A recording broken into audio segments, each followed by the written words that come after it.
Et c'est un plaisir de vous retrouver aujourd'hui pour Face à Michel Onfray sur CNews et sur Europe 1. Bonjour Michel. Bonjour Laurence. Une heure en votre compagnie pour vous entendre sur les sujets de l'actualité de la semaine. À commencer par la situation en Nouvelle-Calédonie après l'instauration de l'état d'urgence. Ce qui vous interpelle, Michel, dans ces violences liées au départ aux indépendantistes, c'est que l'on puisse remettre en cause les 3 référendums lors desquels la population a clairement dit non à l'indépendance.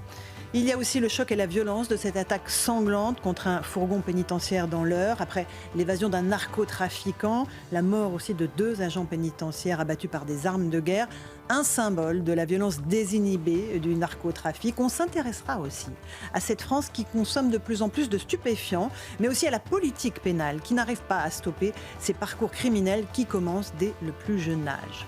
On évoquera les élections européennes, bien sûr, scrutin dans 3 semaines désormais. Voyez-vous un intérêt dans un débat éventuel Emmanuel Macron-Marine Le Pen, comme il en a été question à un moment, pas sûr que l'invitation soit finalement envoyée par l'Élysée. Enfin, dans un registre un peu plus léger, les nouveaux mots du DICO, du dictionnaire. TikToker, sapiosexuel, décolonialisme, afro-descendant. Quelle signification ont ces nouveaux mots? Que disent-ils de notre époque? C'est aujourd'hui dans Face à Michel Onfray. Et Michel, on va commencer par la gravité des événements qui se déroulent en Nouvelle-Calédonie où la violence s'est déchaînée. L'état d'urgence a été décrété par Emmanuel Macron. C'est une révision constitutionnelle votée par l'Assemblée nationale pour élargir le corps électoral aux natifs et aux résidents présents depuis au moins 10 ans dans l'archipel qui a provoqué cette flambée de colère des indépendantistes au départ et puis ensuite des délinquants. Eux veulent rester sur les accords de Nouméa de 1998 avec un corps électoral restreint. On va écouter les revendications de ces manifestants et d'abord on va écouter Gabriel Attal, Premier ministre, instaurer l'état d'urgence. La violence n'est jamais ni tolérable ni justifiable, en aucune circonstance. Et c'est la raison pour laquelle le ministre de l'Intérieur a annoncé l'envoi de renforts sur place pour garantir la sécurité. Et je veux rendre hommage à l'ensemble des forces de sécurité, les policiers, les gendarmes qui sont engagés actuellement pour assurer l'ordre. Je le dis et je le redis, la priorité, c'est de retrouver l'ordre, le calme et la sérénité. Nous avons toujours été dans le dialogue avec l'ensemble des parties prenantes. Et nous resterons toujours dans le dialogue. Voilà pour Gabriel Attal qui a donc instauré l'état d'urgence à l'Assemblée nationale. Quelques mots quand même des indépendantistes. Que disent-ils? Quelles sont leurs revendications? On leur a posé la question au début du conflit. Écoutez. L'autorisation nous a été donnée par notre conseil et nous voilà ici aujourd'hui pour venir installer les drapeaux pour dire non au dégel du corps électoral. On espère que notre voix, notre dignité, notre fierté d'être un peuple, le peuple de Kanaki, soit écoutée au niveau de l'Assemblée nationale. Que l'État nous entende, qu'ils prennent en compte que nous, on n'est pas d'accord avec ça. On n'est pas d'accord avec cette loi-là, avec ce texte-là qu'ils ont pondu là. On n'est pas d'accord du tout. Voilà pour ces revendications des manifestants, des indépendantistes. Michel Onfray, qu'est-ce que vous pouvez répondre face à cette flambée de violence? Il y a beaucoup de choses à dire parce que ça ressemble à une espèce de répétition générale de ce qui pourrait se passer sur le reste du continent, je dirais. Moi, je suis girondin, c'est-à-dire que vraiment, ce sont des moments où, effectivement, on pourrait montrer ce qu'est l'organisation girondine de la France, prendre en compte la spécificité des peuples. Moi, je ne suis pas gêné par le fait de parler d'un peuple kanak, d'un peuple corse, d'un peuple normand, ça ne me gêne pas du tout, d'un peuple martiniquais. Savoyard, pourquoi pas? Savoyard, j'avais oublié. Parce qu'il y a des identités et que la République peut être forte de ses propres identités intérieures, puisque ça ne menace pas la République de pouvoir exister aussi comme Savoyard, comme Breton. Et donc là, il y aurait des choses à faire et je pense que ces choses ont été déjà faites. C'est-à-dire que déjà, cette idée qu'il aurait fallu 3 référendums au lieu d'un seul. Il y en a eu 3. 3. Qu'est-ce que ça veut dire? 3, c'était non à l'indépendance. C'est ça. Alors non, on dit bon, on va recommencer. Non. Ah ben on va recommencer. Non. Puis après, les gens disent ah ben c'était non, mais ce sera quand même oui. Donc il y a un moment donné où effectivement il n'y a plus aucun respect de ce qu'est la démocratie, d'une part. D'autre part, il y a cette idée que jadis il y avait des citoyens actifs et des citoyens passifs. Alors d'abord, je ne parle même pas des femmes. Les femmes ne faisaient pas partie des citoyens actifs. Mais dans les citoyens actifs, il fallait être suffisamment imposé, pour le dire dans le vocabulaire d'aujourd'hui, pour avoir le droit de s'exprimer sur le destin de la France. Et puis heureusement, il y a un moment donné où on a dit suffrage universel. Puis heureusement, à un moment donné, on a dit suffrage universel, y compris pour les femmes. Et moi, ça fait longtemps que je défends l'idée d'un suffrage universel élargi même aux étrangers domiciliés, ce qu'on appelait les métèques jadis. C'était pas une insulte, hein, mais enfin dans l'Athènes démocratique. Et puis là, d'un seul coup, on se retrouve avec des gens qui nous disent « Ah mais non, mais nous, la démocratie, ça ne nous intéresse pas du tout. Les indépendantistes ne veulent pas de la démocratie, ils ne veulent pas de la République, ils ne veulent pas de la France. Et ils nous proposent rien moins qu'un État racial. Un État raciste. Ils nous disent très précisément vous avez tout fait pour nous, il n'y a pas de problème. Vous avez même écarté des gens en disant vous n'aurez pas le droit de voter. Vous êtes blanc, vous n'êtes pas là depuis assez longtemps, etc. Ce qui est très anti-républicain. On n'a pas entendu tous ces gens, les Fabius et autres, là, qui visent à la constitutionnalité des textes, dire que c'était inadmissible de dire vous votez, vous ne votez pas. Donc c'est un homme, une femme, un vote pour vous. Voilà. C'est la démocratie. Ça s'appelle la démocratie. Pouvoir du peuple, par le peuple, pour le peuple, et pas pouvoir de quelques-uns, choisis par les hommes politiques, pour faire de telle sorte que le résultat du référendum soit connu. Et quand il est connu, on le refait quand même. Puis quand il est connu, on va le faire une troisième fois, etc. Quand on nous parle de mondialisation heureuse du côté du libéralisme, on a de l'autre côté Mélenchon qui nous parle de la créolisation heureuse. On voit une créolisation malheureuse. Oui. Je ne sais pas si Mélenchon a lu Édouard Glissant, les textes du philosophe Édouard Glissant qui théorise cette histoire de la créolisation. J'ose espérer que oui. Mais il nous dit, Glissant, qu'il n'y a jamais eu de créolisation sans violence. Il dit ça peut se faire sans violence, mais ça s'est jamais vu. À chaque fois que ça a eu lieu, il y a eu violence. Et il nous dit d'ailleurs, modèle de réussite d'une créolisation, le Brésil. Il faut vraiment jamais être allé au Brésil pour imaginer que c'est formidable comme modèle de société. Et là, voilà ce qu'on nous propose. C'est-à-dire que Mélenchon crie au fascisme partout, surtout dès qu'il voit Marine Le Pen arriver, et il soutient des gens qui ne sont pas des démocrates, qui ne sont pas des républicains, qui sont des racistes, qui veulent un État raciste et racial, qui veulent mettre des gens à la porte en disant vous n'êtes pas chez vous. Mais attendez, je suis là depuis un siècle et demi. Ma famille est là depuis un siècle et demi, mais vous allez tout de même rentrer chez vous, et on estime que tout ça est susceptible d'être dit sans problème et sans difficulté. Sonia Baquès, qui est ancienne secrétaire d'État, qui vit en Nouvelle-Calédonie, parle même de racisme anti-blanc. Elle dit qu'il y a une chasse aux blancs qui est lancée. Mais je crois qu'elle a raison, parce qu'il y a un moment donné où le concept pouvait être un petit peu flou, parce qu'effectivement le racisme anti-blanc pouvait être flou aussi, et que c'était facile de la part de certains extrémistes de voir du racisme anti-blanc dès qu'il y avait quelque chose, de voir un féminicide dès qu'il y a une femme. Une femme peut être tuée, non pas parce qu'elle est femme, mais ce faisant, elle est femme, et donc il y a un moment donné où, moi je défends le mot féminicide, entendons-nous bien, mais il y a un moment donné où effectivement on doit pouvoir réfléchir sur les mots, et là il me semble que le mot peut fonctionner. On peut parler de racisme anti-blanc parce que vous avez des gens qui vous font une catégorie entière en disant vous êtes blanc, je vous ai vu, je vous ai regardé, je ne sais pas ce que vous pensez, mais il y a un moment donné où on se dit mais monsieur Mélenchon vous êtes blanc aussi, ce serait bien que vous sachiez que dans la logique de ces gens qui s'en vont chercher à l'étranger, c'est le parti de l'étranger, le parti de Mélenchon, c'est quand même le parti c'est le parti de l'Azerbaïdjan, c'est le parti de la Russie, c'est le parti de la Chine. Qui intervient d'ailleurs en Nouvelle-Calédonie, l'Azerbaïdjan. C'est pas le parti du restant de la France, il pourrait dire, la France est ceci, la France est cela. Pas du tout, lui il a pris le parti de l'étranger.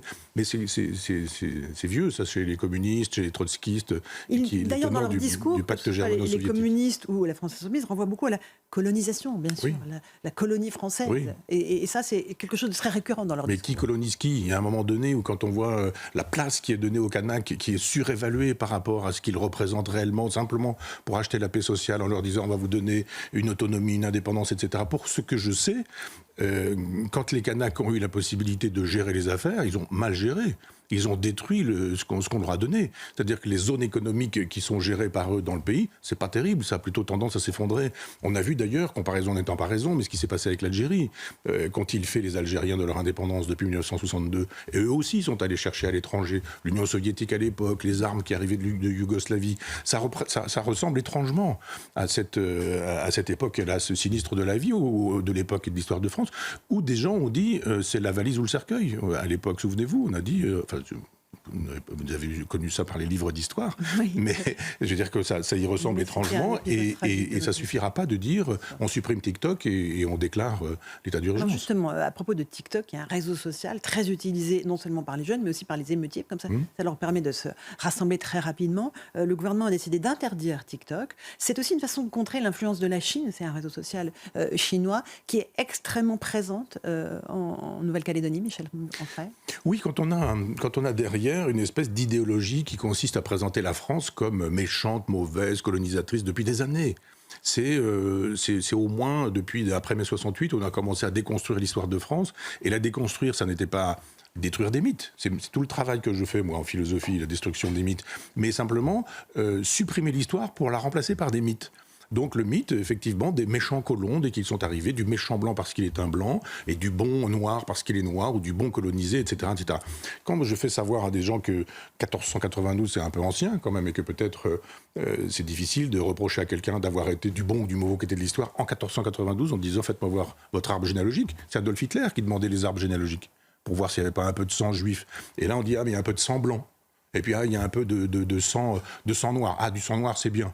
Du sang blanc, ah ben ça, c'est pas bien du tout. J'ai vu, par exemple, en Martinique, dans des librairies, on n'a pas ça sur le continent, mais des ouvrages qui sont publiés par des gens qui s'appuient sur la psychanalyse en nous expliquant qu'on transmet le traumatisme de la colonisation. C'est-à-dire, vous dites, ah oui, mais c'est loin, ça. Oui, mais non, ça se transmet même par les gènes. De génération en génération. C'est-à-dire par les gènes, vous vous rendez compte? On est dans des thèses racialistes du 19e siècle qui ont rendu possible, pour le coup, le nazisme. On va rechercher des théories qui sont tombées totalement en désuétude et qui sont défendues par des gens sous prétexte de modernité. Michel, on va passer à la situation en métropole parce que la semaine a aussi été marquée par une sanglante attaque contre un fourgon pénitentiaire par des criminels armés de fusils automatiques. Ils ont tué 2 agents pénitentiaires, blessé 3 d'entre eux. Tout cela pour faire évader un délinquant multi-condamné âgé de 30 ans au pédigré judiciaire long comme le bras. Il se nomme Mohamed Amra. 2 pères de famille, dont l'un avait une épouse enceinte de 5 mois. Leurs collègues ont dit évidemment leur émotion. Ils ont déclenché un mouvement de grève dans les prisons. On va écouter l'un de ces agents pénitentiaires.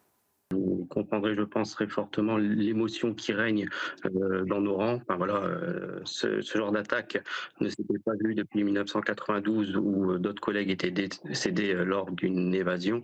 Et donc, ce nouvel incident qui est malheureusement très extraordinaire de par son dramatisme, nous sommes vraiment tous abattus. Voilà pour l'émotion d'un des collègues de ces agents pénitentiaires qui ont trouvé la mort dans cette attaque. Michel Onfray, qu'est-ce que ça dit pour vous de notre société en dehors de l'ultra-violence, la violence désinhibée désormais des narcotrafiquants? Ça dit que la guerre civile à bas bruit se poursuit et qu'il y a une espèce de juridiction d'exception pour les délinquants et une aussi juridiction d'exception pour les policiers, qu'on présente aujourd'hui comme des gens qui tuent, je le rappelle.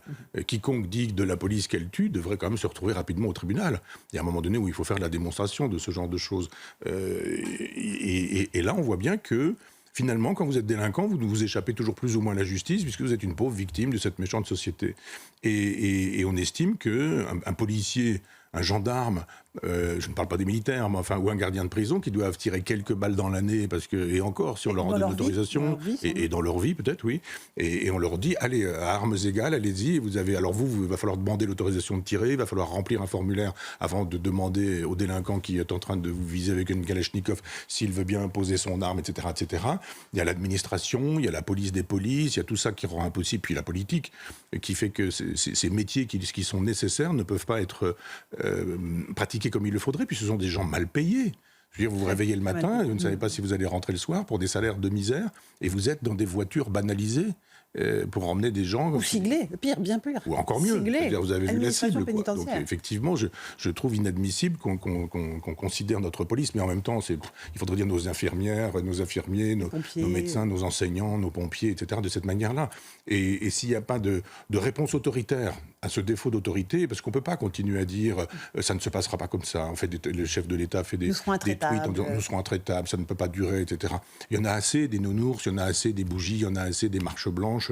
Il y a un moment donné où, quand l'autorité violente, l'autorité non légitime est ce qu'elle est devenue, il faut une autorité légitime pour la contrer. Sinon, c'est pas compliqué, ils auront raison. La violence, elle emporte toujours la mise s'il n'y a pas une contre-violence en face, qui pour le coup est une violence d'État, qui est une violence légale. Et qui, je pense, a les Français derrière elle. Les Français, ils ont envie de cette sécurité. Ils savent bien que la police ne tue pas. Bien sûr.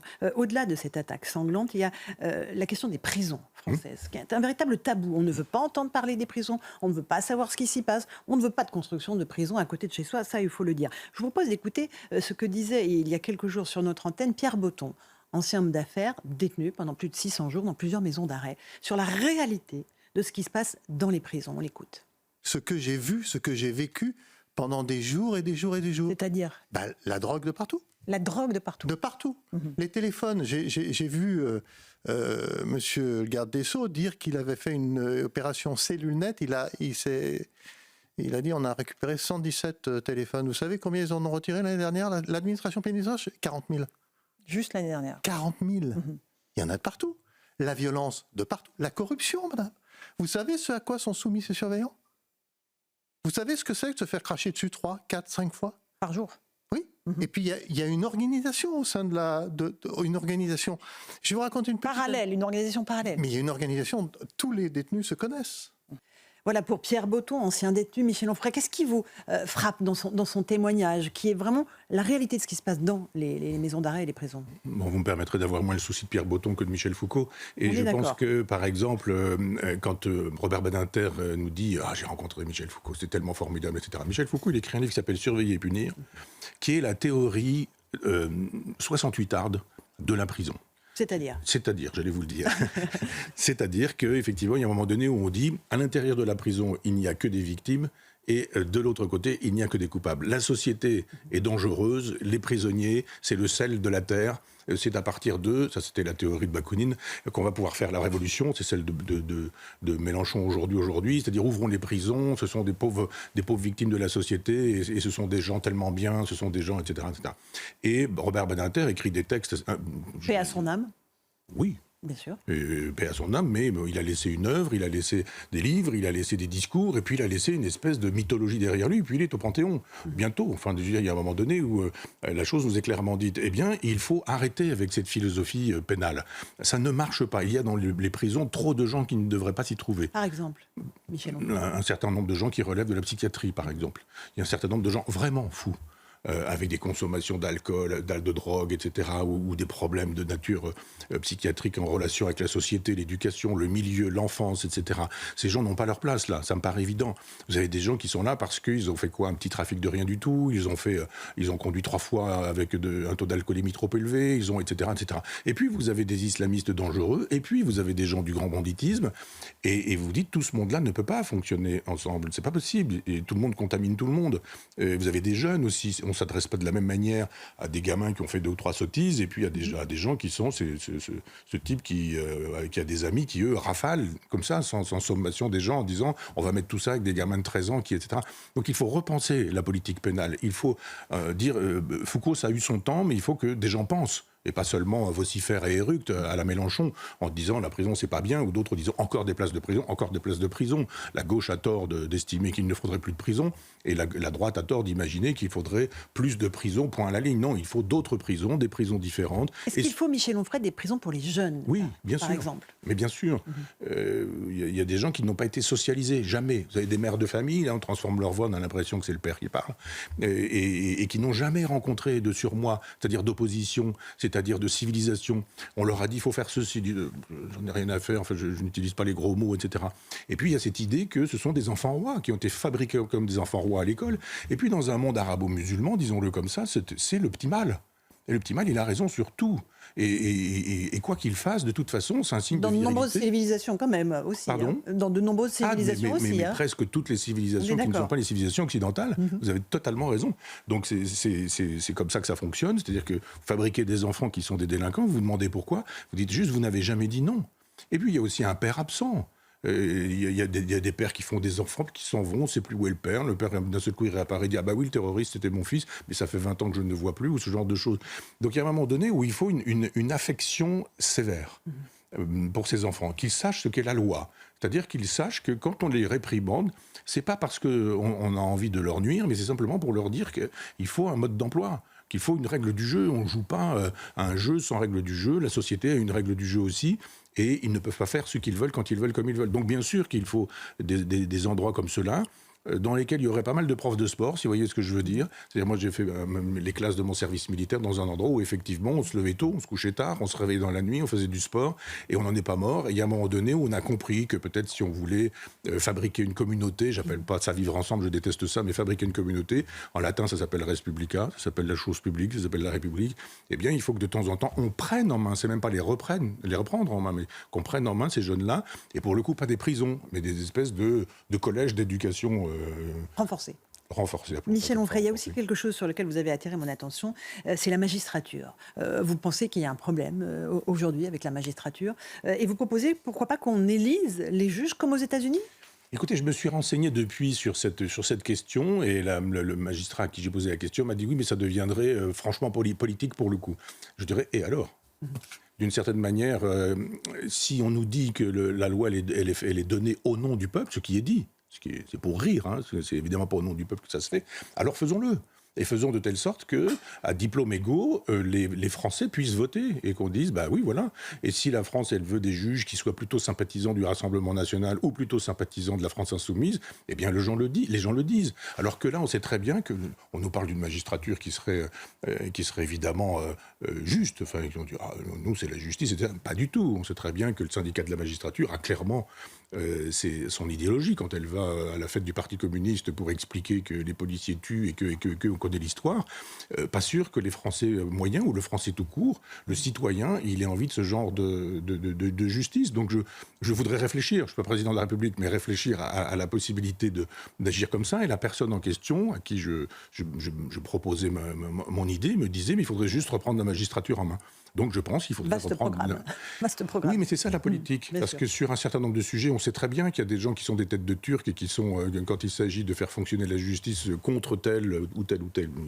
On sait que ça fonctionne dans ces cas-là. Bon, on va faire une petite pause, Michel Onfray. C'est toujours bien de réfléchir avec vous, en tout cas. On se retrouve dans un instant sur CNews et sur Europe 1. J'aimerais juste qu'on tire le fil de la consommation de stupéfiants, parce qu'on en a parlé sur le narcotrafic. Qu'est-ce que ça veut dire ? Pourquoi notre pays est un des pays qui consomme le plus en Europe ? La question de la drogue au niveau philosophique, très intéressante à aborder. À tout de suite sur CNews et sur Europe 1. Et on se retrouve dans la seconde partie de Face à Michel Onfray sur CNews et sur Europe 1. Michel, un tout petit mot sur la consommation de stupéfiants, parce que le narcotrafic est une pieuvre qui désormais est en train de submerger la France, avec ses lois, avec ses barbares qui agissent en plein jour. Il y a un véritable problème de consommation aussi. Il faut parler des consommateurs, pas seulement des dealers. Nous sommes quasiment le premier pays en Europe qui consomme de la drogue. Pareil pour les psychotropes, pour les neuroleptiques, pour les antidépresseurs. Qu'est-ce que ça dit de notre société, en réalité, pour vous, Michel Onfray ? Je dirais un malaise, au sens étymologique, un malaise, des gens qui ne sont pas bien dans leur peau, qui ont envie de s'échapper, de partir d'eux-mêmes, de ne pas habiter leur propre existence, cette façon de demander aux anxiolytiques, aux antidépresseurs, à l'alcool, ou à un certain usage de l'alcool, ou à la drogue, ou à un certain usage de la drogue, ce genre de compensation existentielle, je dirais, de réponse à des souffrances mentales ou morales. Psychiques, oui. Tout ça, ou psychiques, oui.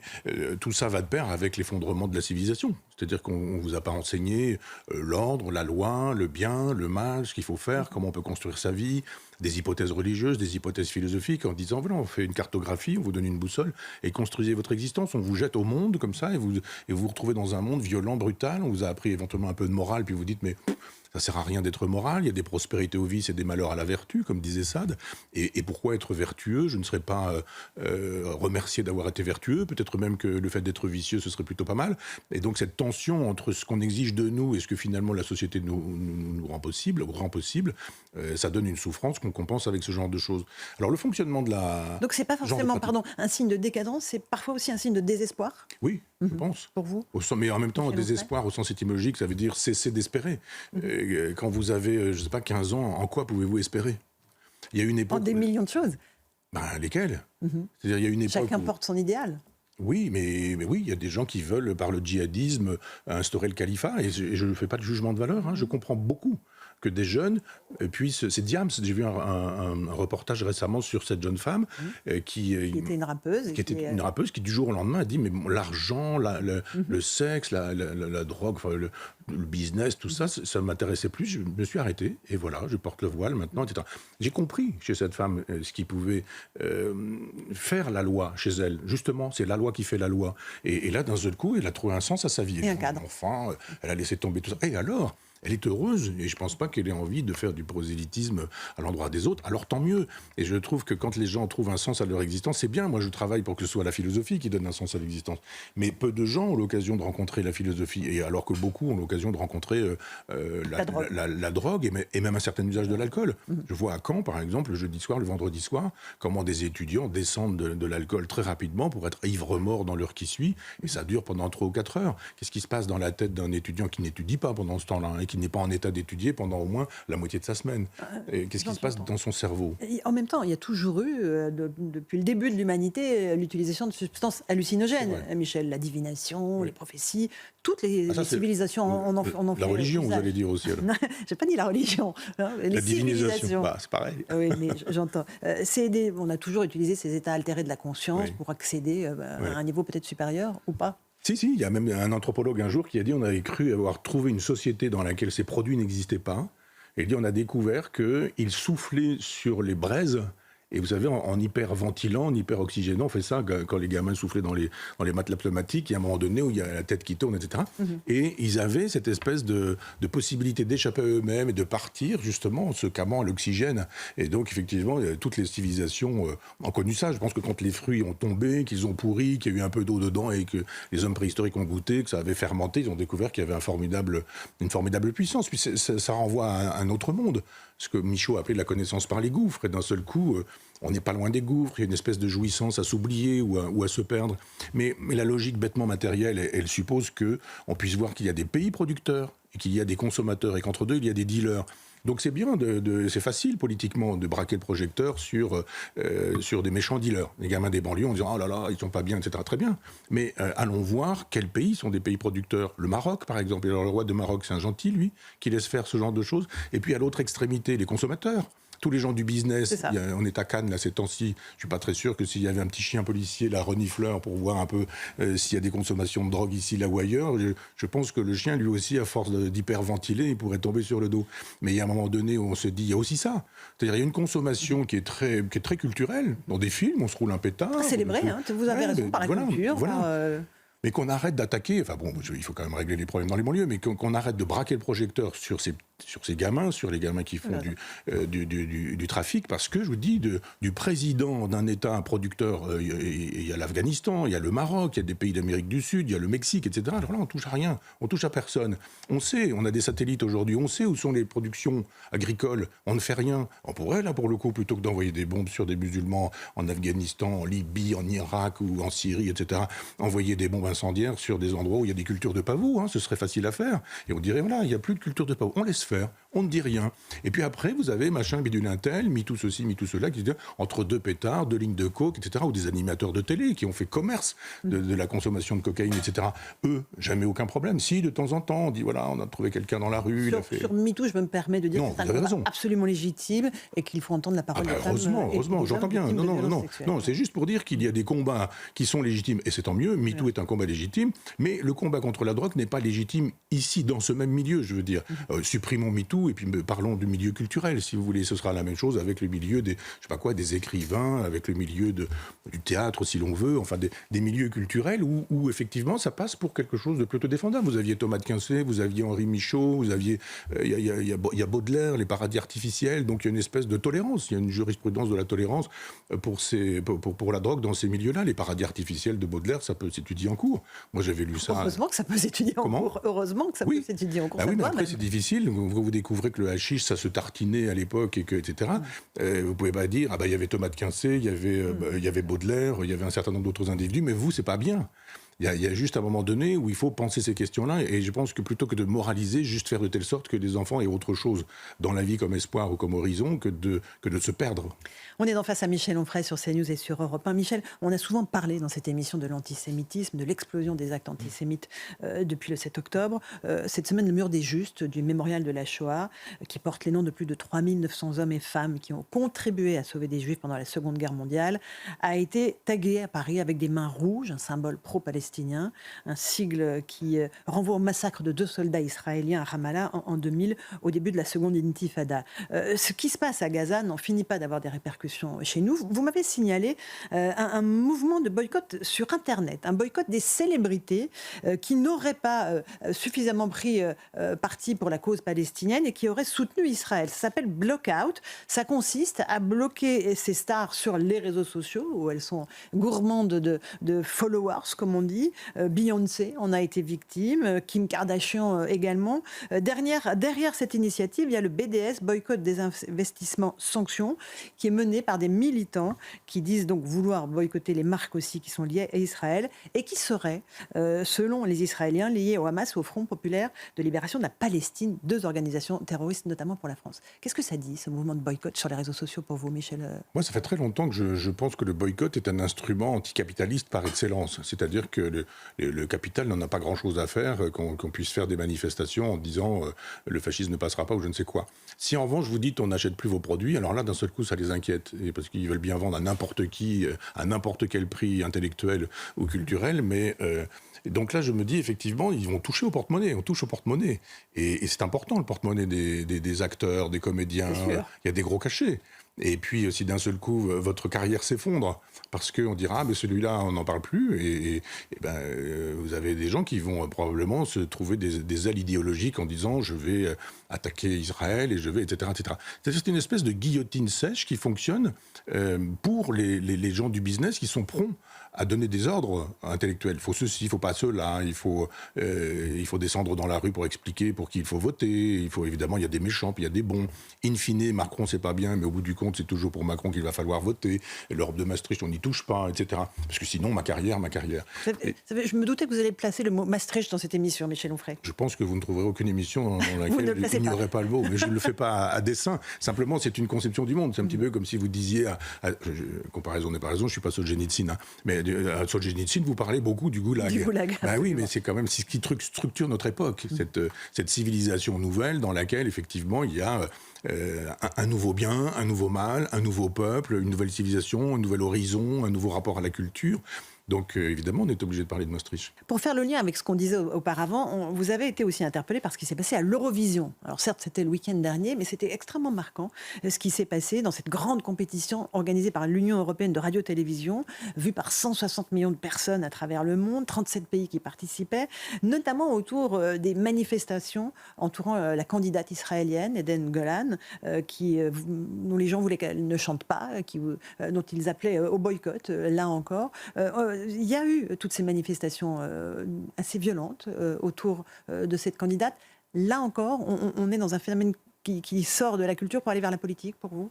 Non, mais la culture est politique. Et on sait très bien que vous avez des façons de faire de la politique qui sont des façons de faire de la culture, ou de la culture des façons de faire de la politique. On a beaucoup parlé du gramscisme. Vous savez, Gramsci était ce philosophe italien qui estimait qu'il fallait d'abord prendre le pouvoir par les idées. Quand on avait pris le pouvoir par les idées, il suffisait presque de se pencher pour le ramasser parce qu'il était prêt. Et il y a plein d'endroits dans notre société qui sont des instruments idéologiques, des instruments de propagande idéologique. Madame Ernotte, je crois, fait partie du dispositif de l'Eurovision. Et donc, il y a une sélection. La patronne de France Télé. Pardon ? Delphine Ernotte, la patronne de France Télé. Je précise pour nos auditeurs et téléspectateurs. Oui, vous avez raison. Et j'aimerais bien avoir les critères. Pourquoi c'est celui-ci et pas celui-là ? Et pourquoi on nous présente toujours à peu près les mêmes. C'est la même chose avec les Jeux Olympiques. C'est toujours la diversité. Mais moi, j'aimerais que la diversité, elle intègre aussi les majorités. Que de temps en temps, il y ait quelques blancs. Et que de temps en temps, il y ait quelques gens qui chantent en français, des chansons françaises, etc., etc. Je ne suis pas contre. Moi, je ne suis pas contre le fait qu'il y ait des rappeurs qui chantent dans cette langue nouvelle. Je n'ai rien contre ça. Mais pourquoi est-ce que c'est systématique ? Donc, il y a un moment donné où vous regardez de la publicité, on doit vous vendre des voitures, on doit vous vendre du café. Pas du tout, on vous vend de l'idéologie. Oh, le métissage, comme c'est formidable. Oh, la créolisation, comme elle est heureuse. Oh, les Français, comme ils sont crétins, les Blancs. Vous avez vu dans les publicités, dès qu'on a un Blanc, on a un crétin. C'est pas Versailles ici, ou alors Chaussée aux Moines, ou ce genre de choses. Dès que vous avez un costaud, etc., c'est rarement... C'est toujours les mêmes. Le cinéma, c'est la même chose. Il y a beaucoup d'argent dans le cinéma, il y a beaucoup d'avance sur recettes. C'est toujours les mêmes films qui d'ailleurs ne font pas beaucoup de vues,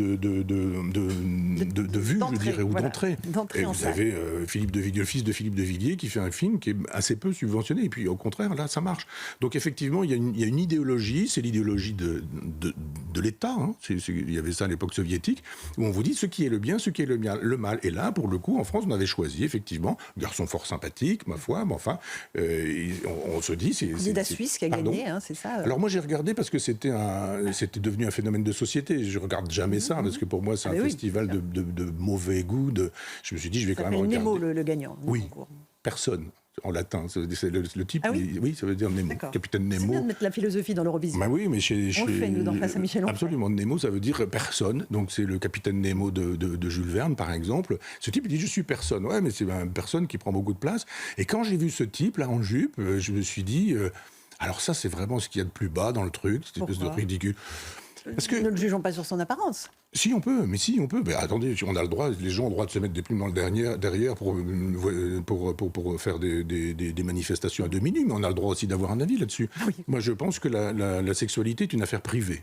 Et j'ai le sens, je suis un homme de l'ancien temps probablement, Donc, il mais ne doit pas s'exposer. de la pudeur. Non, je veux dire, moi, il m'arrive d'être tout nu sous ma douche, hein, et je ne vais pas me mettre tout nu dans la rue parce que je pense que chez soi, sous sa douche, dans son lit, sous sa couette, il y a une vie privée et qu'on n'a pas de fierté à exhiber sa vie privée. Mais maintenant, c'est la vie privée qui est devenue formidable. Donc si vous dites, bah moi je suis blanc, catastrophe.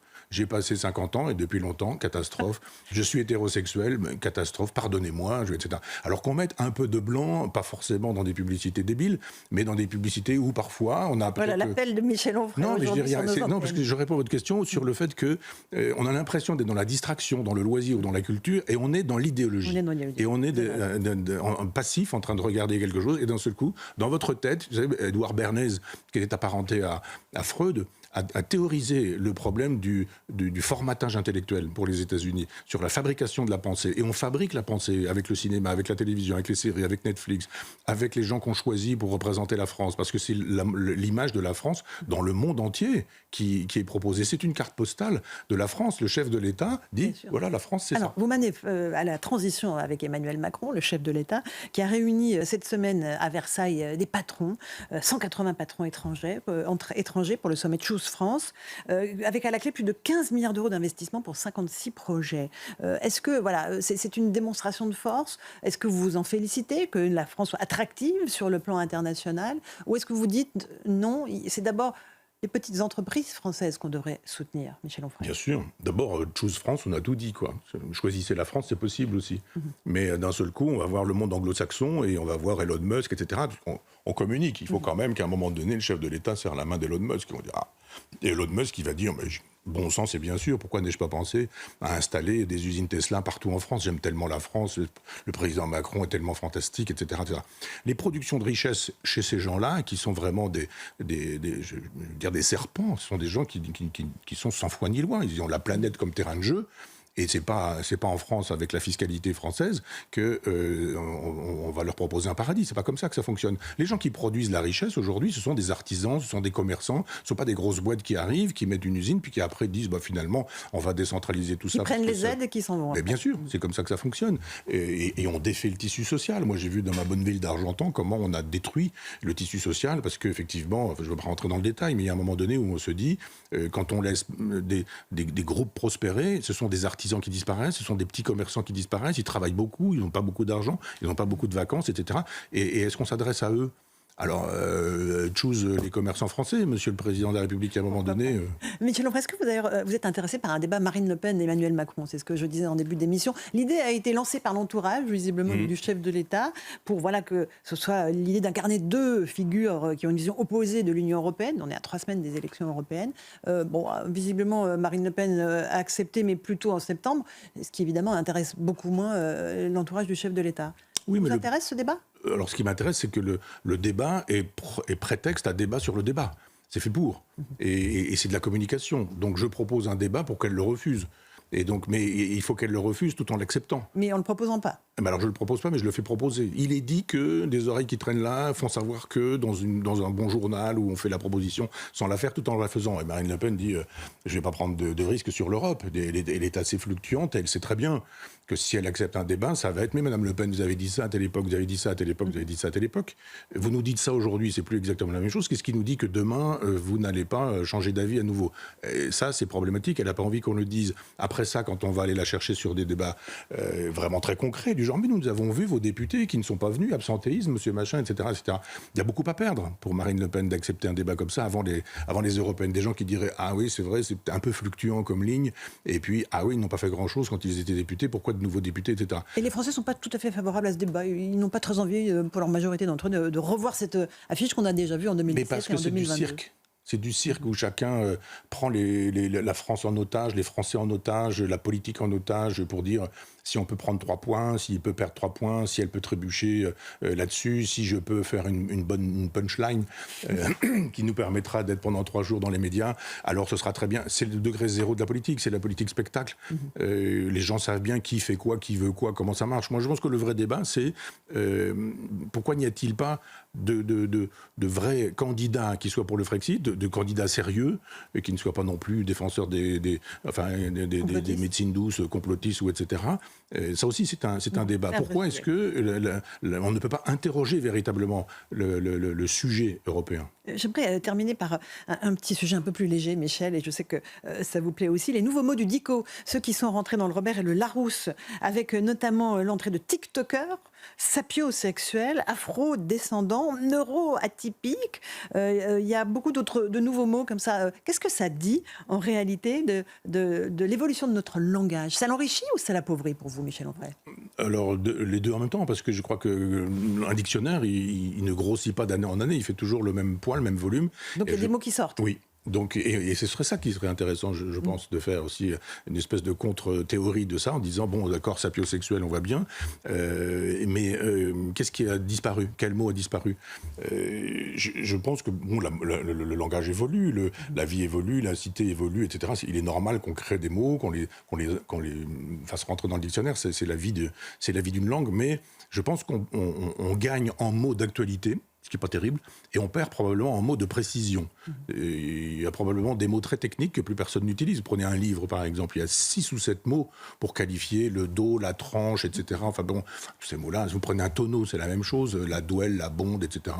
Les gens, ils savent plus ces choses-là, parce qu'un tonneau, vous savez vaguement ce que c'est, mais donc je pense qu'on appauvrit un vieux fond, et qu'on modernise avec le vocabulaire du jour. Bon, en même temps, ce sont des idées intéressantes. Les idées qu'une femme puisse être intéressée sexuellement par un homme intelligent, par exemple. Il n'y avait pas de mots pour dire ça. Bon, ben... Il y a souvent des contractions de mots aussi. On met 2 mots en un seul. Par exemple. Sapiosexuel, afrodescendant, voilà. En fait, on contracte. Là. Oui, mais ça, vous savez, toute l'étymologie, c'est ça. Hein. C'est-à-dire un mélange de grec, de latin, et on vous fabrique des mots comme ça. Aristocratie, par exemple, c'est le pouvoir des meilleurs. Ce sont 2 mots grecs. On fabrique des collisions. Alors aujourd'hui, on fabrique des collisions avec de l'anglais, assez probablement, parce que, évidemment, quand vous avez du grec ou du latin, c'est qu'il y a eu un empire grec, un empire romain, c'est qu'il y a eu une puissance grecque et hellénistique. Aujourd'hui, vous avez une puissance anglo-saxonne, puisque ce sont eux qui font la loi planétaire. Et je ne pense pas qu'il y ait vraiment beaucoup de mots russes ou chinois, par exemple, qui entrent dans le dictionnaire, mais en revanche, beaucoup de mots qui procèdent du vocabulaire anglo-saxon. Bon, écoutez, en tout cas, vive la francophonie, vive le français, cette langue vivante, si bien belle, sûr, bien sûr. à écrire, à parler. Que vous parlez si bien. Merci Michel Onfray d'avoir été aussi brillant dans cette émission, face à Michel Onfray, sur CNews et sur Europe 1. Merci à vous, chers amis auditeurs et téléspectateurs. L'info continue sur nos antennes.